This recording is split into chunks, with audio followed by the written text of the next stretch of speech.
Patnagarh block लरंबा थाना अधीन घसियान गाँव ने पूर्व शत्रुता के नहीं करी सुशांत तांडी 17 वर्षीय नाबालक पो अजु तांडी के से गाँव फची माझी गोटे कैची भूसिक हत्या करिछे। ठीक सेंता ताकर बड़ पो 18 वर्षीय उज्जवल तांडी के भील कपाल ने कैची मारी देवार नो गुरुतर होकर बलांगीर भीमभोई मेडिकल ने चिकित्सित हेउछन। सूचना अनुसार अजु और उज्जवल संगे थिवार गोटे 14 वर्षीय नाबालक कहवा अनुसार गला 25 तारीख दिन घसियान स्वराज हाईस्कूल पाखे कैंसी कथा के नहीं करी दुई भाई अजु और उज्जवल संगे फची कैंसी कथा के नहीं करी बचसा होता। आज ओडिशा पुलिस चाकरी लगी ऑनलाइन आवेदन करवार लगी दुई भाई हाटपदा पागे थिबार गोटे दुकान के आसीथिले।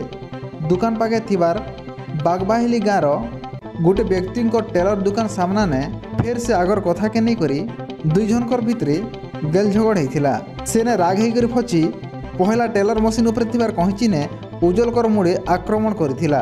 इटा देखिकर सान भाई अजु छड़ावा लगी चेष्टा करथिबारनु फचीर हाथ नु कैंची तले पड़ जाइथिला।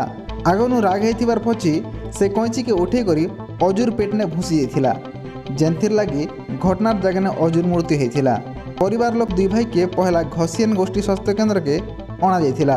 प्राथमिक चिकित्सा पर डाक्टर अजु के मृत घोषणा करथिले। गुरुतर अवस्था में थिबार उज्जवल के बलांगीर डाक्तरखाना के स्थानांतरण करा जाइछे। खबर लेखा तक एसडीपीओ सदानंद पुजारी निर्देश क्रमे लरंबा पुलिस गोटे स्वतंत्र टीम गठन करी अभियुक्त की खोजाखोजी करुथिबार जଣା पड़िछे।